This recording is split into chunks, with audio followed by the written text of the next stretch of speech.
రాత్రి ప్రార్థన చేశాను, నిన్నంతా ఉపవాసం ప్రార్థన చేసుకున్నాను. వాక్యం ఒకటి ఇవ్వండి ప్రభువా, ఇవ్వండి ప్రభువా అని దేవుని దగ్గర ఒక మాట దేవుడు ప్రేరేపిస్తున్నాడు. ఆ తర్వాత బైబిల్ దగ్గర చూస్తుంటే ఆశ్చర్యకరమైన మాట నాకు కనిపించింది. ఈరోజు ఈ లోపల పేపర్లో చూస్తే ఒక మాట కనిపించింది, నాకు ఒక ఆశ్చర్యకరమైన మాట కనిపించింది. నేను ఇస్తున్న మాట అని అంటారండి ఒక నాయకుడు, రాజకీయ నాయకుడు, నన్ను గెలిపిస్తే ఇదిగో ఈ మాట నెరవేరుస్తాను, మాట తప్పను. ఒక మామూలు మనిషి, రక్త మాంసాలు కలిగిన మనిషి, ఇది మా మేనిఫెస్టో, మా ఎలక్షన్లలో మమ్మల్ని గెలిపిస్తే ఇవి చేస్తాము అని మాట ఇస్తే, మాట తప్పకుండా ప్రవర్తిస్తే ఒక మనిషి, మన దేవుడు ఎవరు, మనం ఆరాధిస్తున్న ప్రభు ఎవరు? ఒక సాధారణమైన మనిషి మాట ఇచ్చి దానికోసం ఎన్నో ప్రయత్నాలు చేసి మాట తప్పకుండా నెరవేర్చుకోవాలి అని తపన పడుతూ ఉంటే, తాపత్రయపడుతూ ఉంటే, నా యేసు ప్రభు ఎవరు, నేను ఆరాధించే ప్రభు ఎవరు, ఎలాంటి వాడు?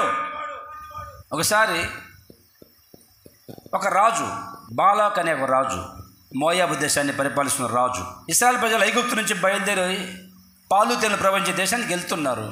దేవుడు చెప్పిన వాగ్దాన భూమిలోకి వెళ్తున్నారు. మార్గంలో దారిలో మోయాబు దేశం అడ్డంగా ఉంది. ఆ దేశంలోంచి వెళ్ళాలి, దారి లేదు. ఆ పక్క ఈ పక్క పర్వతాలు ఉన్నాయి, మధ్యలో దేశం ఉంది. ఆ దేశం మధ్యలో నుంచి వారు వెళ్ళాలి దేవుడు చెప్పిన వాగ్దాన భూమిలోకి. వెళ్దామంటే దేశం వాళ్ళు ఒప్పుకోరు. వెంటనే ఊరి బయట అందరూ ఆగి పెద్దలు, కొంతమంది పెద్దలు, ఆ ఇశ్రాయేలు ప్రజల్లో కొంతమంది పెద్దలు వెళ్ళి ఆ రాజు దగ్గరికి, అయ్యా మేము ఐగుప్తు నుంచి వస్తున్నాము, పాలు తేనెలు ప్రవహించే వాగ్దాన భూమిలోకి వెళ్తున్నాము, మా దేవుడు చెప్పాడు, మాకు ఏం దారి లేదు, ఇప్పుడు అటు పర్వతాలు ఇటు పర్వతాలు, మీ దేశంలోంచి వెళ్ళాలి, మీరు పర్మిషన్ ఇస్తే, మీరు కనుక అనుమతిస్తే మేము వెళ్ళిపోతామయ్యా అని చెప్పి రాజుని ఏమండి రిక్వెస్ట్గా అడిగారు ఈ ఇశ్రాయేలు ప్రజల పెద్దలు. ఆ రాజు అంటాడు, బాలాగారు, రే నా దేశంలో అడుగు పెట్టడానికి వీలు లేదు, ఎన్నిక్కిపోతారో ఇంకొక దారి చూసుకోండి, నా దేశంలో మాత్రం వెళ్ళొద్దు, అడుగు పెట్టద్దు అని కరగని చెప్పాడు. ఎంత బతిమలన్నా ఆ రాజు మనసు కరగట్ల, ఆ బాలాకు అనే రాజు. ఈ లోపల ఈ రాజు ఏం చేసేది తెలుసా అండి? రాజు వెంటనే ఈ బిలాం అనే ప్రవక్తని పిలిపించి, బిలాము నువ్వు నోరు తెరిచి ఏం మాట్లాడితే జరుగుతుంది కదా, అవునయ్యా, నేను శాపం పెట్టానంటే నాశనం అయిపోతారు, నువ్వు చస్తావంటే చస్తాడు, నువ్వు బతుకుతావంటే బతుకుతాడు, నా నోటికి అంత పవర్ ఉందయ్యా, నా నాలుగుకి అని చెప్పాడు ఆయన. సరే ఏం లేదు బాబు, నీకు ఎంతైనా బంగారం ఇస్తాను, వెండి ఇస్తాను, డబ్బులు ఇస్తాను, ఇశ్రాయేలు ప్రజల్ని శాపం పెట్టు అన్నాడు. శపించమని డబ్బులు ఇచ్చి ఇశ్రాయేలు ప్రజలు, దేవుని ప్రజల్ని శపించమని శాపం పెట్టమంటే ఈయన కొండ మీదకి వెళ్ళి కొండ మీద చూస్తే ఆ కొండకి పక్కనే కొండ ఉంది, ఆ కొండకి చూస్తే అందరూ ఇశ్రాయేలు ప్రజలు ఏడ్చుకుంటూ ఉన్నారు వాళ్ళ గుడారాల దగ్గర. ఈ రాజు ఏమో వద్దంటున్నాడు, ఇప్పుడు ఎక్కడికి వెళ్దాం మనం అని ఏడ్చుకుంటుంటే చూపించాడు రాజు, ఇదిగో వీళ్ళే, వీళ్ళని శాపం పెట్టు అనేసరికి ఆ బిలాము శాపం పెడదామని నోటు తెరిచి శపిద్దామని నోటు తెరిస్తే ఆ నోట్లో నుంచి శాపం రావట్లా. ఎంత గింజుకొని నాశనమైపోవాలని నోటు తెరుస్తున్నాడు. నా నా నా నా నా అంటాడు, దీవించబడుదురు గాక అనేసాడు, నేను స్తోత్రం కలుగును గాక. శపించాలని షా షా షా అంటాడు, ఆశీర్వాదం పొందుదురు గాక అనేసాడు. ఆ రాజు అంటాడు, అరే ఇంత ఖర్చు పెట్టి పిలిపించి శాపం పెట్టరా బాబు అంటే దీవించవేంట్రా, ఆశీర్వదించవేంట్రా అంటే అప్పుడు ఒక మాట అంటాడు పరిశుద్ధ గ్రంథం బైబిల్లో, సంఖ్యాకాండం 23వ అధ్యాయము 19వ వచనం. దేవుడు అబద్ధమాడుటకు ఆయన మానవుడు కాదు, పశ్చాత్తాపడుటకు నరపుత్రుడు కాడు. ఆయన చెప్పి చేయకుండా అదిగో ఆ మాట నోట్ చేసుకోండి. ఆయన మాట ఇచ్చి స్థాపించకుండా ఉంటాడా? దేవుడు మాట ఇస్తే దాన్ని స్థాపించకుండా ఉంటాడా, నెరవేర్చకుండా ఉంటాడా? ఒక మామూలు మనిషి మాట ఇస్తేనే నేను మాట ఇస్తున్నాను, నెరవేరుస్తాను అని చెబుతూ ఉంటే బిలాం ప్రవక్త అంటాడు, దేవాది దేవుడు యేసయ్య మాట ఇచ్చి స్థాపించకుండా ఉంటాడా? 20 వచనం చదవండి, 20 వచనం. ఇదిగో దీవించమని నాకు సెలవాయను, ఆయన దీవించను, నేను ఆయన చేస్తే ఎట్ట మారుస్తానండి? దేవుడు కనుక మాట ఇస్తే దాన్ని మార్చడం మనిషి సాధ్యమవుతుందా? దేవుడు చేశాడు, దాన్ని ఎవరు మార్చలేరు. మరొక సందర్భంలో యెహెజ్కేలు 12:25 చదవండి. యెహోవానైన నేను మాట ఇచ్చుచూ ఉన్నాను. నేనిచ్చే మాట ఇంకనూ ఆలస్యం లేక, ఆలస్యం కాదు, నేను ఇచ్చే మాట, నేను మాట ఇస్తున్నాను, అది ఆలస్యం లేకుండా మీ జీవితంలో జరుగునుగాక, జరుగునుగాక. హల్లెలూయా. ప్రభు చెప్తున్నాడు, ఎందుకో దేవాది దేవుడు ఆయన మాట ఇస్తే నెరవేరుస్తాడు. ఆయన మాట ఇచ్చి స్థాపించకుండా ఉంటాడా? ఒక మాట చెప్పాడు దేవుడు అంటే అది నెరవేరుస్తాడు. ఒక సాధారణమైన మనిషే మాట ఇస్తే నేను ఇస్తాను, ఇదిగో నన్ను గెలిపించండి, నన్ను గెలిపిస్తే ఇదిగో ఇవి నెరవేరుస్తాను, మాట ఇస్తున్నానని మాట ఇచ్చి నెరవేర్చగలిగితే, దేవాది దేవుడు సృష్టికర్త, మనుషులు సృష్టించిన దేవుడు ఆయనంతగా ఇంకెంతగా ఉండాలి, ఇంకెంత నమ్మకంగా ఉండాలి, ఇంకెంత ఆయన మాట స్థిరంగా ఉండాలి. దేవుడు ఒకవేళ మాట ఇస్తే ఏం చేస్తాడు ఆయన? బైబిల్లో చూస్తే ఒకరోజు ఒక భక్తుడు, దేవుని భక్తుడు, ఆయన యుద్ధానికి వెళ్తూ ప్రమాణం చేశాడు, మాట ఇచ్చాడు దేవునికి. ఏమని? దేవా, ఇప్పుడు యుద్ధానికి వెళ్తున్నాను, నేను యుద్ధంలో గెలిచి జయం పొందుకొని తిరిగి నేను కనుక క్షేమంగా వస్తే, నా వాళ్ళుగా నేను కనుక చనిపోకుండా, నేను నా సైన్యం చనిపోకుండా తిరిగి క్షేమంగా వస్తే, నా ఇంట్లో నుంచి ఏది ఎదురుగా వస్తుందో దాన్ని నీకు బలి ఇస్తానని చెప్పి దేవునికి మాట ఇచ్చాడు ఒక భక్తుడు. సరే అని చెప్పేసి వెళ్ళాడు, యుద్ధానికి వెళ్ళాడు. యుద్ధంలో గొప్ప జయం వచ్చింది. ఇక ఆనందంతో వస్తూ ఉంటే ఈ లోపల ఈ సమాచారం ఇంట్లో తెలిసింది. లేక లేక లేక పుట్టిన ఒకటే కూతురుంది ఆయనకి, ఆ ప్రమాణం చేసిన ఆయనకి. ఆ అమ్మాయి అందరు ఆడపిల్లలు తీసుకొని, ఏమండి, అందరు ఆడపిల్లలు తీసుకొని గ్రూపుగా మా నాన్నకు జయం వచ్చిందంట, జయం పొందాడంట అని పాటలు పాడుకుంటూ, హోసన్నా జయమే, హోసన్నా జయమే, హోసన్నా జయం మనకే, హోసన్నా జయం మనకే, యేసురాజు రాజుల రాజై త్వరగా వచ్చుచుండే, యోర్దాను ఎదురైనా ఎర్ర సంద్రము పొంగి పొర్లినా, యోర్దాను ఎదురైనా ఎర్ర సంద్రము పొంగి పొర్లినా, భయము లేదు జయము మనకే, భయము లేదు జయము మనకే, జయ గీతము పాడదము, జయ గీతము పాడదము, హోసన్నా జయమే, హోసన్నా జయమే, హోసన్నా జయం మనకే, హోసన్నా జయం మనకే. ఈ అమ్మాయి పాటలు పాడుకుంటూ తన ఫ్రెండ్స్ని తీసుకుని, ఫ్రెండ్స్ అందరినీ ఎంట పెట్టుకుని, ఆడపిల్లలందరినీ, మా నాన్న జయం పొందాడు యుద్ధంలో, రండి స్వాగతం పలుకుదామని చెప్పేసి ఈ అమ్మాయి తుంబర తీసుకొని, సితార తీసుకొని, కంజర తీసుకొని పాట పాడుకుంటూ వెళ్ళేసరికి వాళ్ళ నాన్న, ఇక నా దేవుడు నాకు జయం ఇచ్చాడు, మాకు ఏ నష్టం కలగలేదు, ఇప్పుడు నేను దేవుడికి మాట ఇచ్చాను, నా ఇంట్లో నుంచి ఏది ఎదురుగా వస్తుందో దాన్ని బలిస్తానని చెప్పి వస్తూ ఉండేసరికి కన్న కూతురు, ఒక్కటే కూతురు, లేక పుట్టిన కూతురు ఎదురుగా వస్తావు, బట్టలు చించుకొని కేకలేస్తున్నాడు, అయ్యా బూడిద పోసుకుంటున్నాడు, దుమ్ము పోసుకుంటున్నాడు. యెఫ్తా, ఏమిటి కంగారు పడుతున్నావు, ఎందుకు బట్టలు చింపుకుంటున్నావు? అయ్యా, నేను దేవునికి మాట ఇచ్చాను. ఏమని ఇచ్చావు? యుద్ధంలో గెలిచి జయం పొందుకొని తిరిగి ఇంటికి వచ్చినప్పుడు నా ఇంట్లో నుంచి ఆయన అనుకున్నాడు, ఏ కోడో, ఏమండి, ఏ కుక్కో, ఏ పొట్టేలో ఎదురుగా వస్తుందేమో, దాన్ని బలిద్దాములే దేవుని అనుకున్నాడు. తీరా చూస్తే లేక పుట్టిన కన్న కూతురు ఎదురుగా వచ్చింది. ఇప్పుడు నేను దేవునికి మాట ఇచ్చాను, ఇప్పుడు నెరవేర్చుకోవాలా, నా కూతురిని బలి ఇవ్వాలి దేవునికి. మా దేవునికి మాట ఇచ్చాను, ప్రమాణం చేశాను దేవుని సన్నిధిలో, నా ఇంట్లో నుంచి ఏది ఎదురుగా వస్తుందని బలిస్తానని చెప్పి మాట ఇచ్చానమ్మా. ఇప్పుడు నాకు ఎదురుగా నువ్వు పడ్డావు, నువ్వు ఒక్కటే కూతురువి నాకు, ఇప్పుడు నేనేం చేయాలి? దేవునికి మాట ఇచ్చానే. అర్థమవుతుందా మీకు? ఒక నరుడు, ఒక మనిషి దేవునికి మాట ఇచ్చాడు బలిస్తానని. ఆ అమ్మాయి అంటుంది, నానా దేవునికి మాట ఇస్తే వెనక్కి తీసుకోవద్దు. అలాగే చేయి అని నేను కొండల మీదకి వెళ్తాను. కొండల మీదకి వెళ్ళి నన్ను పరీక్షించుకొని పరిశుద్ధపరుచుకొని దేవునికి ఇష్టమైన బలిగా మార్చబడతాను. ఆమెన్.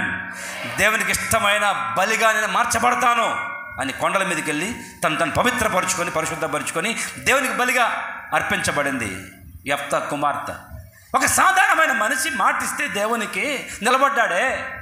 మరొక సందర్భంలో దావీదు అంటాడు ఒక మాట, దేవునితో మాటిస్తున్నాడు, దేవా నీకు ఒక స్థలం చూసి మందిరం కట్టేంత వరకు నేను వెళ్ళి నా ఇంట్లో మంచం మీద పడుకోను, నా ఇంట్లోకి వెళ్ళి నేను మంచం మీద హాయిగా పడుకోను, నీకు ఒక మందిరం కట్టేంత వరకు, ఒక స్థలం చూసేంత వరకు అని ప్రమాణం చేసి మాటిచ్చాడు దేవునికి.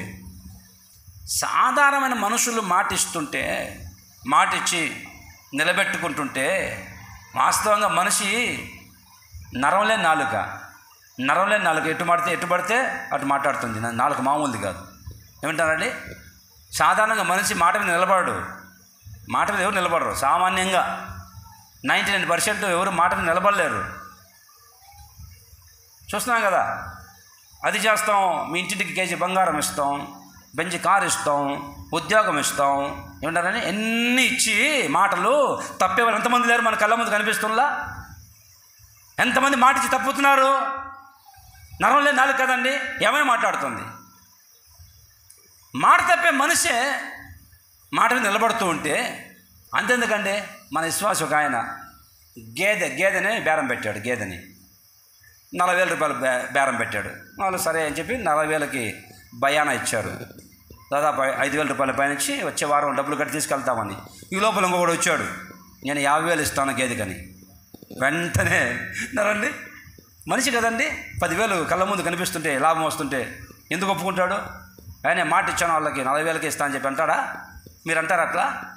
మీరు కూడా అటైపోయి ఆ కేటగిరీ. మీరు కూడా 10,000 లాభం వస్తుందంటే ఎంతకైనా తెగిస్తారు, దిగజారిపోతారు, మాట తప్పుతారు. అర్థమవుతుందమ్మా? ఆయన వాళ్ళకి ఫోన్ చేసి, అయ్యా గేదె నాకు అమ్మట్లేదు, గేదె నాకు కావాలి, ఇంటి గేదె ఇదే, ఇంతకు మీ భయం తీసుకుని అమ్మట్లేదని చెప్పేసి వాళ్ళ డబ్బులు వాళ్ళకి ఇరికిచ్చి 50,000కి అమ్ముకుంటాడు. మామూలుడా? విశ్వాసే. మళ్ళీ మాట తప్పి మాట భయాన్ని తీసుకొని కూడా మాట తప్పేవాళ్ళు ఎంతమంది లేరండి భూమి మీద. కానీ దేవుడు అంటాడు, ఈరోజు నా దేవుడు చెప్తున్నాడు, నేను మాట ఇస్తే దాన్ని నెరవేరుస్తాను, మాట ఇచ్చి నెరవేరుస్తాను, మాట ఇచ్చి స్థాపిస్తాను, నేను మాట తప్పను. దేవుని స్తోత్రం కలుగును గాక. మన దేవుడు అండి, మనిషే మాట ఇచ్చి నెరవేరుస్తూ ఉంటే దేవాతి దేవుడు ఈరోజు నీకు మాట ఇస్తాడు. మాట ఇస్తే దాన్ని స్థాపిస్తాడు, మాట నెరవేరుస్తాడు, ఆ మాట మీద నిలబడతాడు. అది నిక్కచ్చిగా నిజాయితీగా 100% నెరవేర్చునుగాక. కొన్ని మాటలు ఈరోజు ఏమైనా మాట ఇచ్చాడు దేవుడు, ఎలాంటి మాటలు ఇచ్చాడు, ఏం నెరవేర్చాడో కొన్ని 2-3 మాటలు చెప్తాను. మొదటి మాట రాజుల 2వ గ్రంథం 8వ అధ్యాయము 19వ వచనం చదవండి. అయినను, బాగా ఆలకించాల, అయినను యెహోవా సదాకాలము తన సేవకుడకు దావీదునకును అతని కుమారులకును, అదిగో ఏంటి, దీపము నిలిపెదనని మాట ఇచ్చిండను కనుక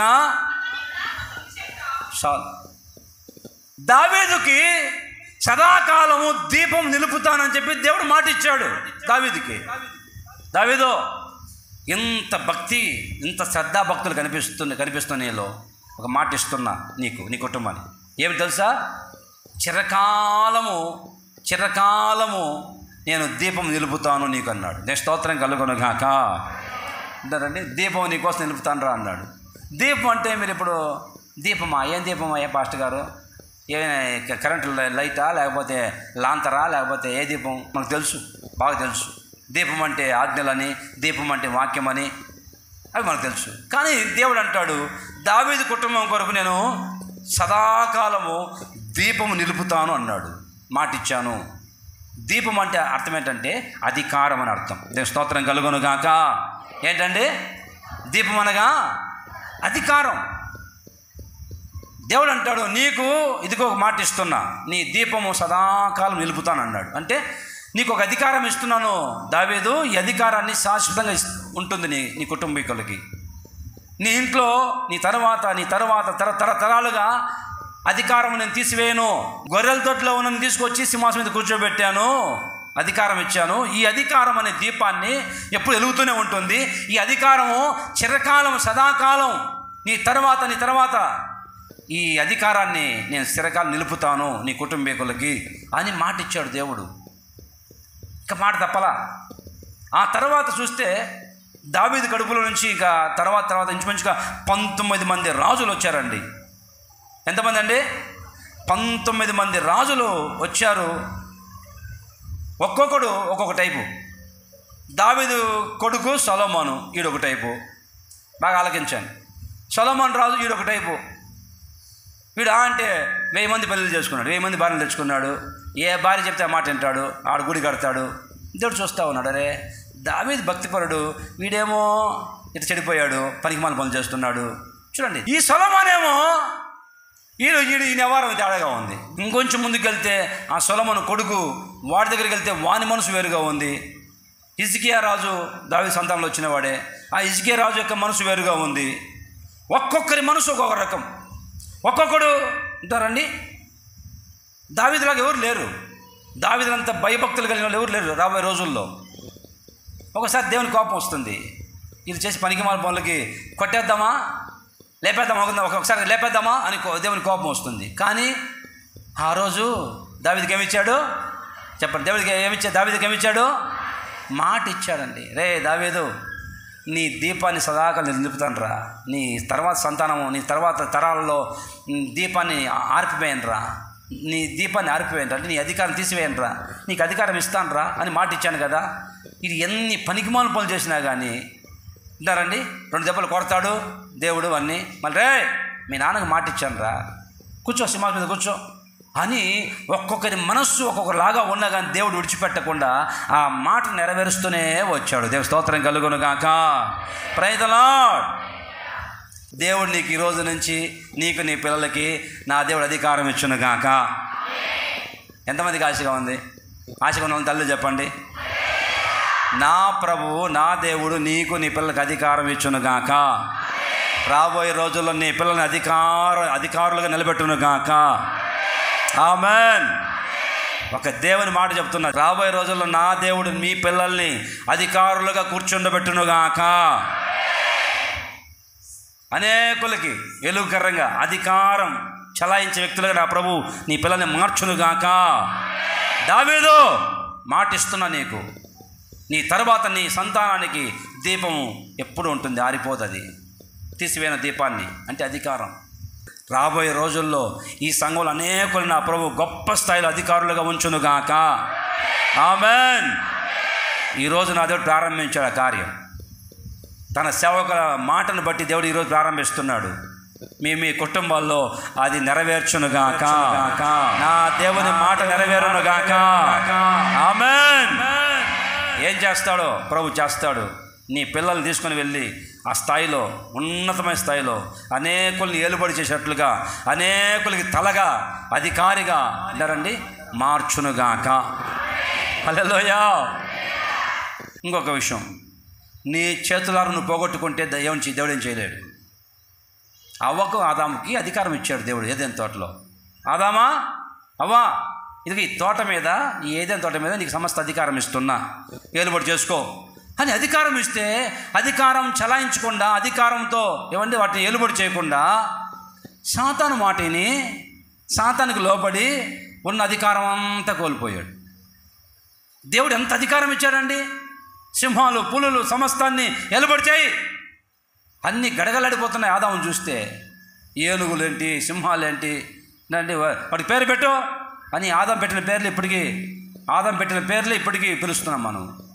ఇది ఇంత చెవులు చాట్లాగా ఉన్నాయి, ఇంత పొడి తొండం ఉంది, ఇది ఇంతలా ఉంది, ఇది ఏనుగు అన్నాడు. ఆ ఏనుగు ఓకే ఆమెన్ అన్నాడు దేవుడు. ఇంకోటి తీసుకొచ్చాడు, చూస్తే ఇదేంది చిన్నగా ఉంది, చిట్టెలుగా అన్నాడు. అప్పో ఆమెన్ అన్నాడు దేవుడు. అంటారండి. ఒక్కొక్కదానికి ఒక పేరు. ఇది పులి అన్నాడు, ఆమెన్ అన్నాడు. ఇది పిల్లి అన్నాడు, ఆమెన్ అన్నాడు. ఎన్ని పేర్లు పెట్టాడు దేవుడు. అంత ఏలుబడి అధికారం ఇస్తే దేవుడు ఆదాముకి ఒక చిన్న తప్పు చేసి, పాపం చేసి అధికారం కోల్పోయాడు. నా ప్రభు నీకు నీ పిల్లలకి అధికారం ఇచ్చునుగాక. నువ్వు పోగొట్టుకుంటే ఏం చేయలేవు. నీ చేతుల్లో పాడు చేసుకొని, అధికారం దుర్వినియోగం చేసి, లంచాలు తీసుకొని ఇచ్చిన ఉద్యోగాన్ని పోగొట్టుకుంటే దానికి ఎవరేం బాధ్యులు ఎవరండి? ఇచ్చిన అవకాశాన్ని సద్వినియోగం చేసుకుని దాన్ని పరిపాలించాలా. దాన్ని పాడు చేసుకుంటే ఎట్లా? అధికారం ఏలుబడి చేయాలి. నువ్వు ఇచ్చిన దాన్ని పోగొట్టుకుంటే ఎట్లా? ఇప్పుడు నాకు నీకు సంఘాన్ని అప్పగించారు, సంస్థ, దీన్ని కాపాడుకోవాలా. రోజు మీ అందరి కోసం ప్రార్థన చేసుకొని నాకు ఎంతమందిని అప్పగించారు, సంఘం ఇప్పుడు ఎంతమంది అయ్యారు, ఉన్నదాన్ని పోగొట్టుకుంటే ఎట్లా? దేవుడు ఇచ్చాడు, అధికారం ఇచ్చాడు నడిపించుకోమని. పోగొట్టుకొని నా చేతులలో పోగొట్టుకుంటే దాన్ని దేవుడు ఏం చేయలేడు. కనుక మీకు ఇచ్చిన అధికారము, మీ పిల్లలకి ఇచ్చిన అధికారం మీరు పోగొట్టుకుంటే ఆదాములాగా అవ్వలాగా ఏలుబడి పోగొట్టుకుంటే దేవుడు ఏం చేయడు, చూస్తూ ఉంటాడు, మౌనంగా ఉంటాడు. గనుక ఇచ్చిన సంఘాన్ని అయినా, ఇచ్చిన కుటుంబాన్ని, నీకు ఇచ్చిన కుటుంబాన్ని ఏలుబడి చేయమని ఇచ్చాడు దేవుడు. ఆ కుటుంబాన్ని ఇష్టానుసారంగా చేయకూడదు.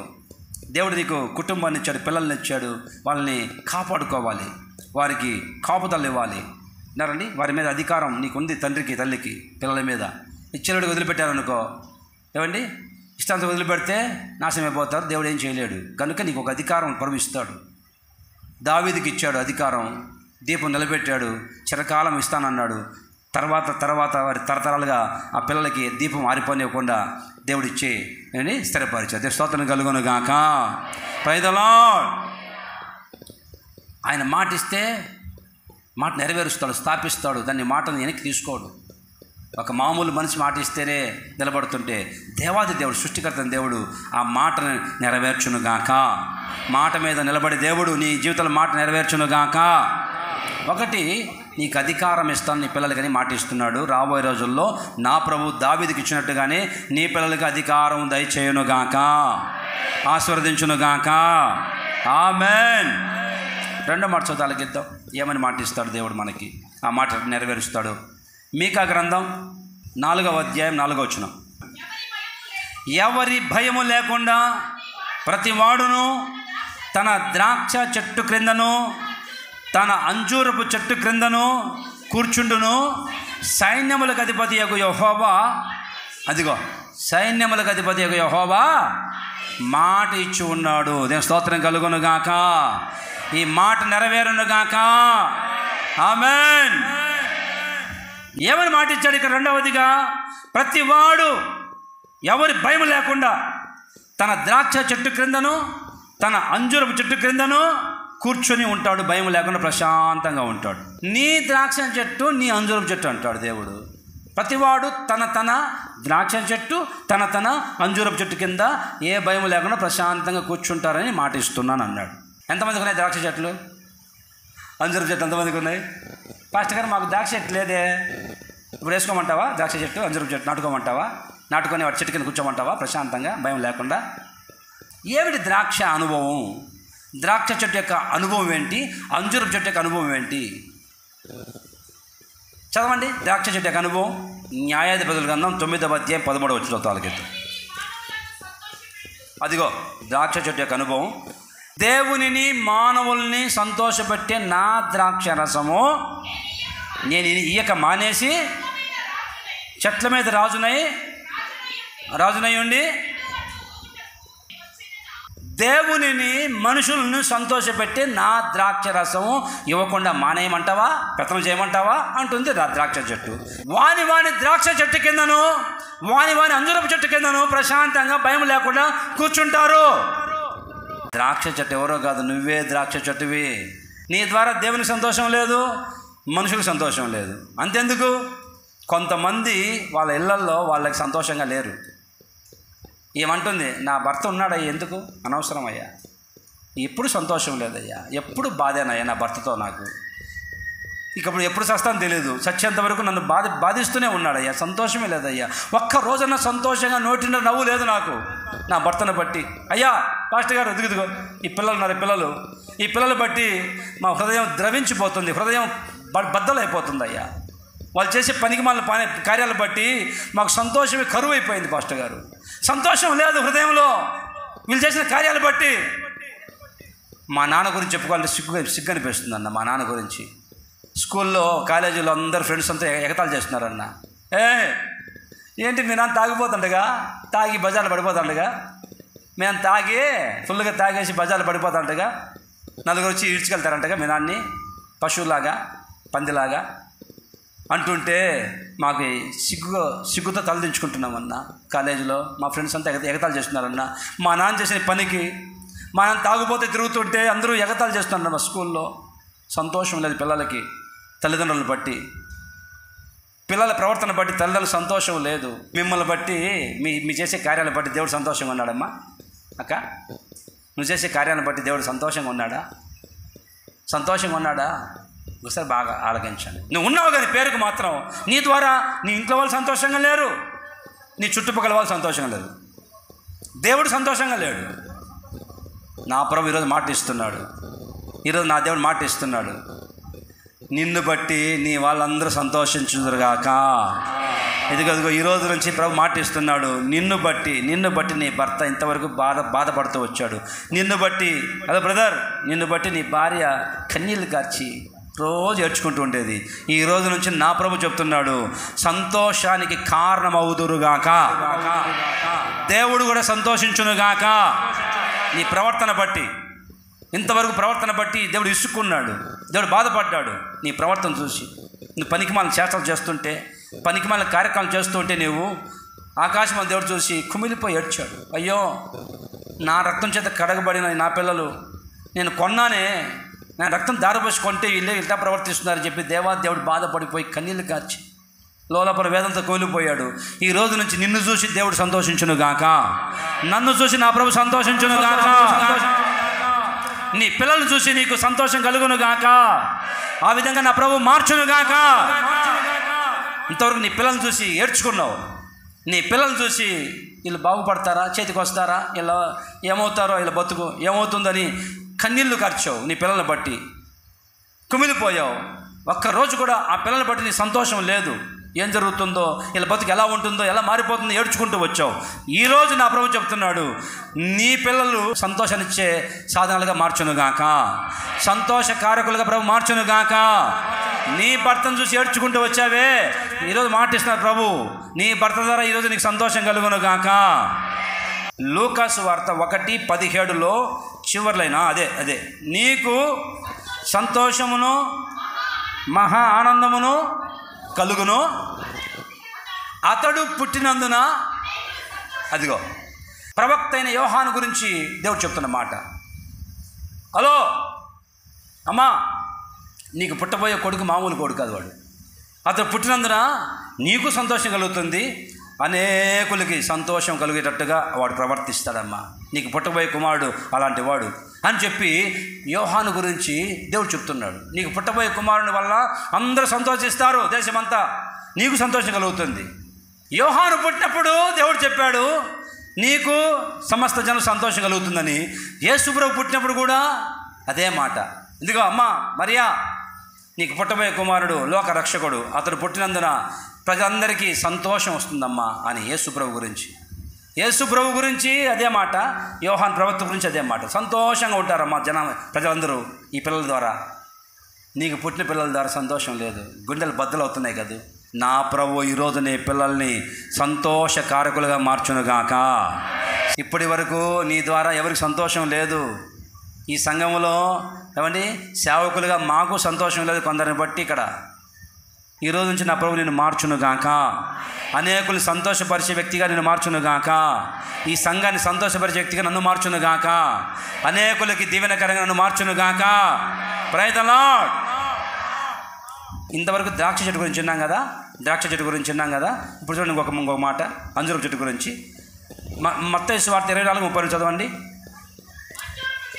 చూడండి, మత్తయి సువార్త 24:32 అంజూరపు చెట్టును చూసి ఒక ఉపమానం నేర్చుకోండి. అంజూరపు కొమ్మ లేతదే చిగురించినప్పుడు వసంతకాలము సమీపంగా ఉందని. అంజూరపు చెట్టు చూసి ఉపమానం చెప్పాడంట దేవుడు. ఏంటంటే యేసయ్య రాకడ గురించి మనకు తెలియజెప్తుందట. స్తోత్రం కలుగునుగాక. ప్రభు రాకడ గురించి ఆ అంజూరపు చెట్టు మనకి తెలియజెప్తుంది. ప్రభు వస్తున్నాడని దానికి సూచనగా అంజూరపు చెట్టు మనకి నిరీక్షణ కలిగేటట్టుగా మనకి సూచనగా చూపిస్తుందంట అంజూరపు చెట్టు. ఇంకా చూస్తే చూడండి, ఆ యోహాను సువార్త 1వ అధ్యాయము 47-48 చదవండి. యేసు నతనీయేలు తన ఎద్దకు వచ్చుట చూసి, ఇదిగో ఇతడు నిజంగా ఇశ్రాయేలీయుడు, ఇతని యందు ఏ కపటము లేదు చెప్పెను. నన్ను నీవు ఎలాగ ఎరుగుదువని నతనీయేలు ఆయన అడుగగా, యేసు ఫిలిప్పు నిన్ను పిలకమునిపే ఎక్కడ ఎక్కడ ఎక్కడ ఏ ప్లేస్లో ఉన్నాడు చెప్పండి, ఎక్కడ ఏ ప్లేస్లో ఉన్నాడు? నీవు నన్ను ఎరుగక మునిపే, అయ్యా ఎట్లా ఎరిగావా, ఎట్లా కనుక్కున్నావంటే, నీవు నన్ను చూడక మునిపే ఫిలిప్పు, అరే నతనీయేలు అంజూరపు చెట్టు కింద ఉన్నప్పుడే నేను చూశాను రా. నేను ఈ వ్యక్తి వెళ్ళి అంజూరపు చెట్టు కింద కూర్చొని ఉన్నాడు. అంజూరపు చెట్టు అంటే అర్థం ఏంటంటే రాకడకి సూచన. ఈ నతనీయేలు ఎక్కడ కూర్చున్నాడంటే అంజూరపు చెట్టు కింద కూర్చొని ఉన్నాడు. అంటే అర్థం ఏంటంటే రాకడ కొరకు సిద్ధపడతా ఉన్నాడు ఈ నతనీయేలు.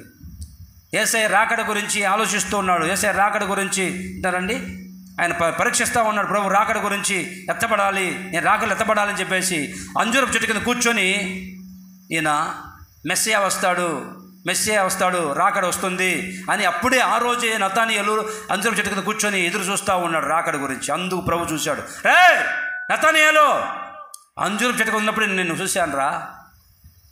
రాకడ గురించి ఆలోచిస్తూ ఉన్నాడు ఈ నతనీయేలు. అంజూరపు చెట్టు కింద కూర్చొని అర్థం ఏంటంటే ఆయన రాకడ సూచిస్తుంది ఈ అంజూరపు చెట్టు. ద్రాక్ష చెట్టు ఏమో రండి సంతోషాన్ని కలిగిస్తుంది. ఈ రోజు నుంచి నువ్వు సంతోషానికి కారణమవుదువుగాక, రాకడ కొరకు ఎదురు చూసదువుగాక. అంజూరపు చెట్టు రాకడకు సూచిస్తుంది, యేసుప్రభు రాకడని చూపిస్తుంది. అది మనం అందరం రాకడకు సిద్ధపడదువుగాక, యేసయ్య రాకడ కొరకు సిద్ధపడదువుగాక. దావీదుకు మాట ఇచ్చాడు, దీపం స్థిరకాలను నేను స్థిరపరుస్తానని, అంటే అధికారం ఇస్తానని. రెండవదిగా మీరు నీ అంజూరపు చెట్టు కింద ద్రాక్ష చెట్టు కింద నువ్వు నిర్భయంగా ప్రశాంతంగా జీవిస్తావు. అంటే ద్రాక్ష చెట్టు అంటే సంతోషాన్ని కలిగిస్తుంది, అంజూరపు చెట్టు అంటే ఇదండి రాకడను సూచిస్తుంది. నీవు సంతోషంగా అనేకులకు సంతోష కారణంగా అవుదువుగాక. రెండవదిగా ప్రభు రాకడకు సిద్ధపడదువుగాక. ఆమేన్. ఒక చిన్న మాటతో ముగించుకుంది. దినవృత్తాంతాల మొదటి గ్రంథం 17వ అధ్యాయం 17వ వచనం చూడండి. దేవా ఇది నీ దృష్టికి స్వల్ప విషయమే. దేవా యెహోవా నీవు రాబో బహుకాలం వరకు నీ సేవకుని సంతతిని గురించి సెలవిచ్చి మనుషుడు మాట్లాడినట్లు దయపాలించి నాతో మాట్లాడి నా సంతతి ఘనత చెందునని మాట ఇచ్చి ఉన్నావు. దేవ స్తోత్రం కలుగునుగాక. మరొక్కసారి దావీదు అంటాడు, దేవా నా సంతతి నా పిల్లలు ఘనత పొందుతారని నువ్వు మాట ఇచ్చావు. అక్కడేమో దీపం స్థిరపరుస్తాను అంటే అధికారం ఇస్తానని మాట ఇచ్చావు. ఇక్కడ నా పిల్లలు ఘనత పొందుతారని మాట ఇచ్చావు, అది నెరవేర్చు అంటాడు దావీదు దేవునితో. మన దేవుడు ఎవరండి? మాట ఇచ్చి తప్పేవాడా? తప్పడు. మాట ఇచ్చి స్థాపిస్తాడు, మాట ఇచ్చి నెరవేరుస్తాడు. లోకంలోని అధికారులు నాయకులే మాట ఇస్తే ఆ మాటను నిలబడుతుంటే మన ప్రభు నిశ్చయంగా మాట ఇచ్చి నెరవేర్చునుగాక. ఆమేన్. నా సంతతిని ఘనపరుస్తానని ఘనత ఇస్తాను నా సంతతికి, నా పిల్లలకి మాట ఇచ్చావు కదయ్యా అని దావీదు అంటాడు. నా ప్రభు దావీదుకి ఇచ్చిన ఆ మాటని నా ప్రభు మీ జీవితంలో నెరవేర్చునుగాక. మనం కూడా సంతానమే, మనం కూడా ఆ వంశంలో నుంచి వచ్చిన వాళ్ళమే, ఆయన రక్తం చేత కడగబడిన వాళ్ళు మనం కూడా. ఆ దావీదు సంతానాన్ని గణపరిచే దేవుడు నిన్ను, నీ కుటుంబాన్ని, నీ పిల్లల్ని గణపరచునుగాక, హెచ్చించునుగాక, వర్ధిల్లజేయునుగాక. నీ పిల్లల్ని దావీదు అంటాడు, నా సంతానాన్ని గణపరుస్తానని మాట ఇచ్చావు, జ్ఞాపకం చేసుకోయ్యా. నా పిల్లల్ని గణపరచయ్యా. నా పిల్లలు తక్కువ స్థాయిలో ఉండకూడదయ్యా. నా పిల్లలు ఒకరి దగ్గర అడుక్కోకూడదయ్యా. ఘనతగా ఉండాలి. నా పిల్లలు గనులుగా ఉండాలి, ఘనతకు సూచనగా ఉండాలి, అనేకులకు వెలుక్కరంగా ఉండాలి నా పిల్లలు అని దావీదు దేవుని దగ్గర అడుగుతున్నాడు. నువ్వు మాట ఇచ్చావు కదా, నా పిల్లల్ని గనులుగా చేస్తానని, ఘనత ఇస్తానని, నా పిల్లల్ని చెయ్యి అని. ఆయన మాట ఇచ్చాడు దావీదుకి, నీ పిల్లల్ని ఘనంగా చేస్తానని. నా ప్రభు ఈరోజు చెప్తున్నాడు, మాట ఇస్తున్నాడు, నిన్ను నీ పిల్లల్ని ఘనంగా గణపరచునుగాక, వర్ధిల్ల చేయునుగాక. రాబోయే రోజుల్లో మీరు చూస్తారు మిమ్మల్ని, మీ పిల్లల్ని నా ప్రభు గణపరచబోతూ ఉన్నాడు. నీ పిల్లలకి అధికారులుగా మార్చునుగాక. నిన్ను, నీ పిల్లల్ని, నీ కుటుంబాన్ని అనేకులకి సంతోష కారణంగా మార్చునుగాక. ఒక పక్క దేవుని సంతోషపెట్టే వ్యక్తులుగాను, మరొక పక్క మనుషులను సంతోషపెట్టే వ్యక్తులుగాను నిన్ను నీ పిల్లల్ని మార్చునుగాక. ఆమేన్. ఇంతవరకు సంతోషం లేదు హృదయంలో పిల్లల్ని చూసుకొని, ఈరోజు నుంచి నీ పిల్లలు నీ కళ్ళ ఎదుట ఎదుగుతూ ఉంటే, ప్రయోజకులుగా మారుతూ ఉంటే సంతోషిస్తావు. ఇంతవరకు బాధపడ్డావు నీ పిల్లల గురించి. నా ప్రభు చెప్తున్నాడు, ఈ ద్రాక్ష చెట్టు సంతోషింపజేస్తుంది. నీ పిల్లలు ఆ విధంగా సంతోషింపజేసే వ్యక్తులుగా మార్చబడుదురుగాక. ఆమేన్. నీ పిల్లలు ఘనత పొంది అనేకులు ఎదుట ఘనపరచబడుదురుగాక. ఆమేన్. లేచిన పడదాం. నరుడు మాట ఇస్తేనే నిలబడుతుంటే, మాట తప్పే నరుడే మాట మీద నిలబడుతూ ఉంటే, నా దేవుడు నా ప్రభు మాట ఇస్తే నిలబడతాడు. ఆ మాట నెరవేరుస్తాడు నీ జీవితంలో, నీ పిల్లల జీవితంలో. ఆ మాట వ్యర్థమైపోదు, అది కార్యం జరిగించి వస్తుంది మాట. ఆయన మాట నెరవేరుస్తాడు. అందరూ ప్రార్థించుకోవాలి. మహాగణుడా, గొప్ప దేవ, యేసయ్య మీకు స్తోత్రం తండ్రి. నీవు మాట ఇచ్చి నెరవేర్చే దేవుడు. ఈ లోకంలో మనుషులే మాట ఇచ్చి నెరవేరుస్తూ మాట మీద నిలబడుతూ ఉంటే, మమ్మల్ని సృష్టించిన దేవుడవు, సృష్టికర్త అయిన దేవుడవు తండ్రి. నిశ్చయముగా నీవు మాట ఇచ్చి నెరవేరుస్తావు. నువ్వు మాట ఇచ్చి స్థాపించకుండా ఉంటావా? నిశ్చయంగా నెరవేర్చే దేవుడు తండ్రి. దావీదుకి మాట ఇచ్చావు, నీకు నీ సంతతికి సదాకాలం దీపము స్థిరపరుస్తానని. దీపం అంటే అధికారం అని. ఆ అధికారము తండ్రి ఎప్పటికీ కోల్పోలేదు. దావీదు తర్వాత ఎంతోమంది రాజులకి అధికారం ఇచ్చావు నాయన. వారి మనస్సు సరిగా లేకపోయినా, వారి బతుకు సరిగ్గా లేకపోయినా, దావీదుకి ఇచ్చిన మాటను బట్టి వారికి అధికారం ఇస్తూనే వచ్చావు. నీ బిడ్డలందరికీ అధికారం దయచేయండి. వారి పిల్లలకి అధికారులుగా కూర్చోబెట్టండి యేసయ్యా. గొప్ప స్థానంలో ఉంచండి యేసయ్యా. వర్ధిల్ల చేయండి నాయన. ఘనపరచండి తండ్రి. ప్రతివాడు తమ ద్రాక్ష చెట్ల కింద, తమ అంజూరపు చెట్ల కింద నిర్భయముగా ప్రశాంతంగా ఉంటారని మాట ఇచ్చావు నాయన. ద్రాక్ష చెట్టు నరుల్ని, మనుషుల్ని, దేవుని సంతోషపరుస్తుంది తన ద్రాక్ష రసముతో. తండ్రి, మేము కూడా ఆ ద్రాక్ష చెట్టు వల్లే ఉండి మనుషుల్ని తండ్రి నిన్ను సంతోషపరిచే వ్యక్తులుగా మమ్మల్ని మార్చండి. ఇంతవరకు తండ్రి ఎంతోమంది పిల్లలు తల్లిదండ్రులను సంతోషపరచకుండా ఇబ్బంది కలిగిస్తూ బాధ పెడుతూ వచ్చారు. ఎంతోమంది భార్యలు భర్తల్ని బాధిస్తూ ఇబ్బంది పెడుతూ సంతోషంగా ఉండలేకపోయారు. ఎంతోమంది భర్తల ద్వారా తల్లులు ఏడుస్తూ ఉన్నారు నాయన. అయ్యా, నా భర్త ద్వారా నాకు సంతోషం లేదు, నా పిల్లల ద్వారా నాకు సంతోషం లేదని ఏడ్చి కుమిలిపోతున్నారు నాయన. ఈ రోజు నుంచి సంతోషానికి కారణమవుదురుగాక. ఈ రోజు నుంచి వారందరూ సంతోషానికి కారణమవుదురుగాక. తండ్రి, మిమ్మల్ని సంతోషపరిచే వ్యక్తులుగాను, ఇంట్లో వాళ్ళని సంతోషపరిచే వ్యక్తులుగాను, సంఘములో తోటి సహోదరులను సంతోషపరిచే వ్యక్తులుగాను, సేవకులను సంతోషపరిచే వ్యక్తులుగా మరి మార్చండి దేవా. ఈ విధంగా మార్చివేసి గొప్ప సాక్షుల మీద మీరు వాడుకోండి తండ్రి. నా సంతానాన్ని తండ్రి ఘనపరుస్తానని మాట ఇచ్చామని దావీదు చెబుతున్నాడు. ఈరోజు నీ బిడ్డలందరినీ ఘనపరిచి ఆశ్రయించి ఘనపరిచి విడుదల చేయండి. ఇదిగో తండ్రి, ఏ ఒక్కరు వృధాగా వెళ్ళకూడదు. ఈరోజు ప్రతి ఒక్కరి జీవితంలో మాట నెరవేర్చబడును గాక. నా దేవుని మాట నెరవేర్చబడును గాక. ఒక్కొక్కరిని దీవించి ఘనపరిచి విడుదల చేయమని యేసు నామములో అడుగుచున్నాము తండ్రి. ఆమేన్. మన తండ్రి అయిన దేవుని ప్రేమ, కుమారుడు యేసు కృప, పరిశుద్ధాత్మ దేవుని సన్నిధి సహవాసం ఇప్పుడు ఎలా సదాకాలము మన దేవుని మాట నెరవేర్చుకోవాలని ఆశించిన ప్రతి ఒక్కరికి నా దేవుని కృప సదాకాలం తోడుగా నడిపించును గాక. ఆమేన్. హల్లెలూయా.